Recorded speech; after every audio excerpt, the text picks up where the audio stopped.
Good morning guys, welcome back to my channel. आप सब लोग कैसे हो। लेखक सतीश व्यास का नाटक मन मगन हुआ पार्ट 1 हम आपके सामने पेश कर रहे हैं।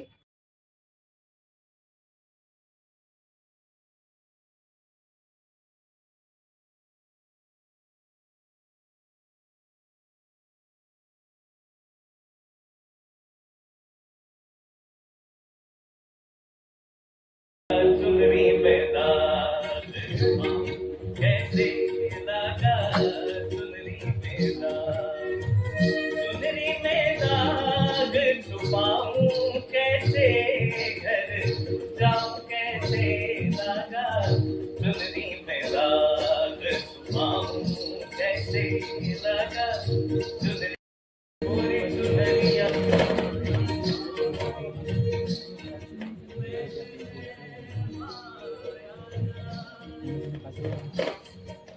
गोरी चुनरिया आत्मा गोरी मैल है माया जान, वो दुनिया मोर बाबुल का घर ये दुनिया ससुराल, जाके बाबुल से नजरे मिलाऊं कैसे, घर जाऊं कैसे लागा, चुनरी में दाग छुपाऊं कैसे लागा, चुनरी में दाग छुपाऊं कैसे लागा, चुनरी में दाग।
કહેવાય છે ને કે મહાન લોકો સરખું પાન કરે છે, ગ્રેટ પીપલ ડ્રિંક અલાઇવ. તારી મમ્મીને બ્લેક કોફી કેટલી ભાવે છે? Yes, correct. મારામાં મમ્મીની ઘણી અસરો આવી છે સર.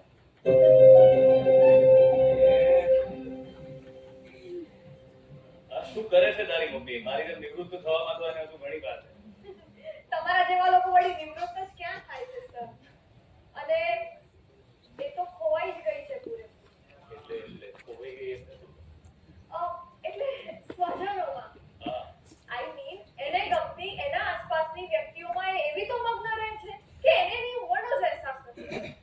લોકોને ડિપ્રેશન નહીં આવે. એ તો ખરું, પણ અમે તો એના બાળકો એટલે અમારા ભણતર ઘડતર પાછળ એને અપાર રસ લીધો. અમારી દરેક નાનામાં નાની વસ્તુથી લઈને વાતો સુધી એ બધું યાદ રાખે. અમને ભણાવવામાં તો એ જરૂર કરતા વધારે જ રસ લે. આ બધી સાંસારિક બાબતોમાં એની મગ્નતા ઘણી, અને એને એ જ રીતે અમને ઠેકાણે પડે. હા એવું જ કહો ને. પણ આ બધી વાતો આપણે પછી કરીએ. પહેલા બ્લેક કોફી. યસ, હવે એના વગર મજા નહીં પડે. ચાલો ચાલો. સર હું શું કહું છું, તમે બેસો ને, હું બનાવી લાવું. અરે પીવા એવી જ બનાવું, તું ચિંતા ના કરીશ. ડરીશ નહીં. તને ભાવશે. હા બીજાના હાથની નથી ભાવતી ને. હા એવું ખરું. પી લઉં, પણ આમ પોતાના હાથની હોય તો જા. મારું એવું જ છે સર, પણ મમ્મી બનાવે તો પી લો, કેમ કે એનો ને મારો ટેસ્ટ સરખો, અને તમારો હિસ્સો એટલે હું તમારા મોટા સ્વાદની જ બનાવીશ. તને મારા ટેસ્ટની ક્યાંથી ખબર? બોલ. મમ્મી બનાવતી હતી જ તમારી કોફી. એ તમારી કોફી એના સિવાય બીજા કોઈને જ નથી બનાવવા દેતી. એ જ્યારે તમારી કોફી બનાવતી ને ત્યારે હું એની બાજુમાં ઊભી રહીને એને જોતી.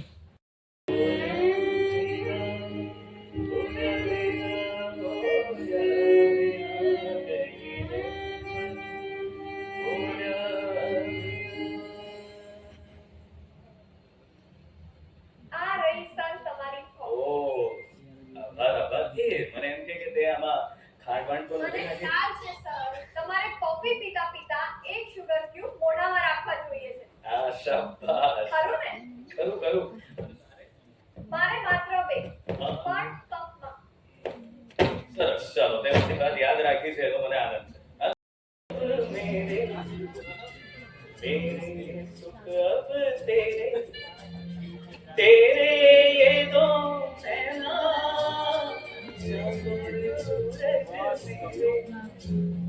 तेरे दुख अब मेरे मेरे सुख अब तेरे तेरे ये दो नैना सूरज मेरे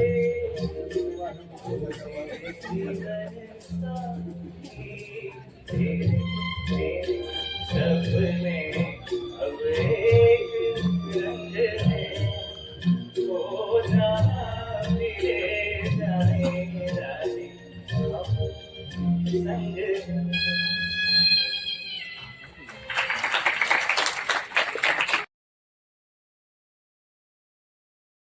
આવીને તમને સાંભળી ગઈ. તે સર, આ અજાણ્યા લોકો ક્લાસમાં આવી જાય તો તમે કાઢી નથી મૂકતા કે તમને ખબર જ નથી પડતી? 5 સપ્ટેમ્બર 2018 છેલ્લેથી ત્રીજી બેન્ચે છેડે બેઠેલી. ટીચર્સ ડે હતો એટલે પછી સિદ્ધિ આવી 18મી નવેમ્બરે, આગળથી ચોથી બેન્ચે વચ્ચે. મમ્મીનો બર્થડે હતો. મને ખ્યાલ જ હોય છે. પણ વિદ્યાર્થી આવે કે જાય, હું મારું કામ નથી કરતો. મારું કામ વ્યાખ્યાન આપવાનું અને શ્રોતાનું કામ સાંભળવાનું. ભેરી ભેરી ભૂમિકા. હું તો અકળાઈ ગયો હો સર. હવે હલેલ ટપ્પુઓને કાઢી મૂકું. એક મિનિટ શું બોલ્યું? ખલેલ ટપ્પુ કે પછી ખલેલ ટપ્પુ? બંનેને એક જ ગણો ને, હલેલ ટપ્પુ કે ખલેલ ટપ્પુ. પણ મને તમારો આ શબ્દ ગમ્યો, ખલેલ ટપ્પુ. ગમ્યો? તો મને એ જણાવ ખલેલ ટપ્પુ કે તું અહીં કઈ ખલેલ પહોંચાડવા આવી? અત્યાર સુધી તે તારા આગમનનું સાચું પ્રયોજન સ્પષ્ટ નથી કર્યું બાલિકે. એ જણાવવા જરા કૃપાવંત.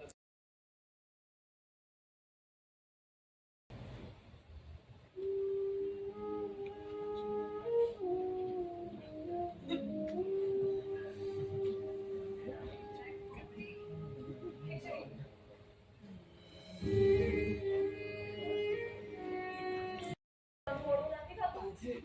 થાય છે ને? રોજ મોડું થાય છે. આ તમે લોકો સવારે વહેલા ઉઠતા નથી અને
મમ્મી, એ તો એમ જ હોય છે. પણ અમે કંઈ મોડા નથી પડતા. હું આજે મોડી પડી. મોડા મોટા. બધાનું ધ્યાન મારે રાખવાનું. તારા પપ્પા, એમણે તો રોજ સવારે 11 વાગ્યા પછી જ જોયો છે. આ તમે શું કર્યું છે ખબર છે? એમનો જે જૂનો ટુવાલ છે ને, એ વોશિંગ મશીનમાં નાખ્યો છે. એમના કપડાની જોડે નવો ટુવાલ મૂક્યો છે. ભલે એ લઈને જતા. મમ્મી, પપ્પાને એવો જૂનો ટુવાલ નહીં જોડે તો આજે નાશે જ નહીં. એમ પણ એમને નાવાનો કંટાળો આવે છે. હા, એ તો પાછા કહે છે કે રોજ નહીએ ને તો ટેવ પડી જાય. હા હા હા, ચલો ચલો ચલો, ખીચડી. મદદ કરું સર? ના ના, અહીં તો હું ઓટોનોમસ એટલે કે સ્વાયત્ત રહેવા માંગુ છું. આજે તું આવી ગયો, પણ કાલે પણ સર, એકલા બેઠા બેઠા શું કરીશ? કઈ હાથ ચલાવતી જઈશ ને તમારી સાથે વાતો કરીશ. એક કામ કર, શાક સવારી ચાલ. હા, એ મને ગમશે. ગમશે બરાબર, પણ ફાવશે ખરું? કેમ એમ પૂછો છો સર? નહીં નહીં, દરેક શાકને એની જાત પ્રમાણે અલગ અલગ રીતે સમારવા. હું કઈ સમજી નહીં. જો સમજો. સમજાવ? એમાં શું સમજાવ? શાક હોય ને ચપ્પુ હોય, કાપી નાખો. એ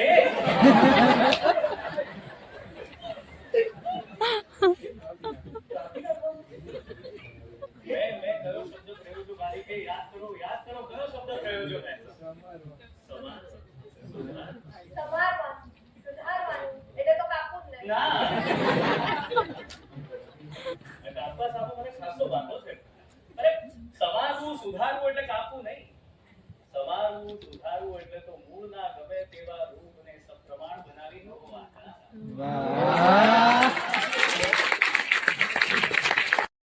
પણ પછી મને વાંધો ના હોય તો હું આ સમારવાની પ્રક્રિયા પર જરા વધુ પ્રકાશ પાડવા માંગતો.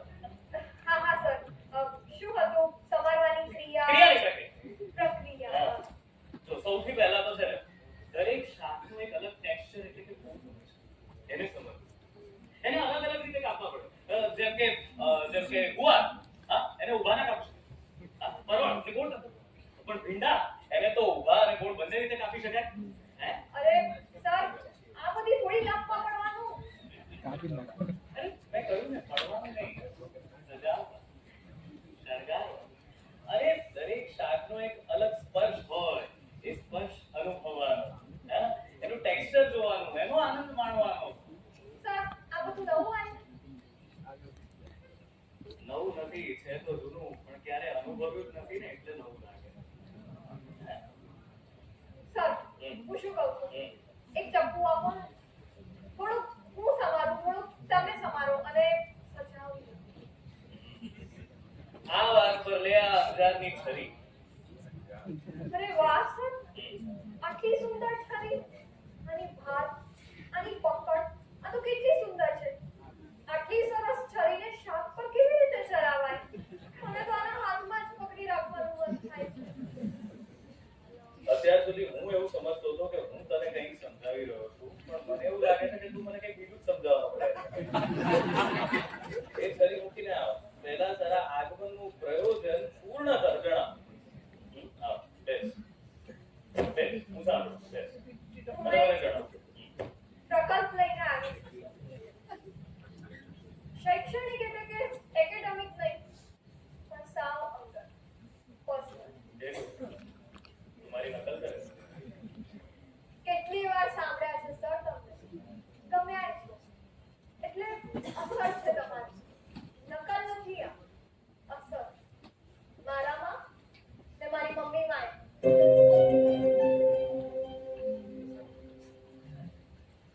તો શું છે તારો આ અંગત પ્રકલ્પ, I mean personal project? Mummy.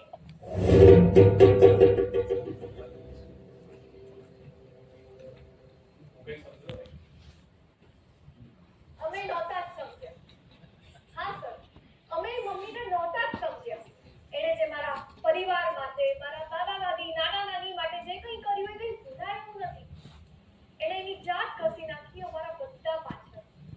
અને એટલે જ મને એના બહિરંતરને નિરૂપવામાં રસ થયો. મને થયું કે એનું ચારિત્ર્ય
સરળ થઈ જશે. ના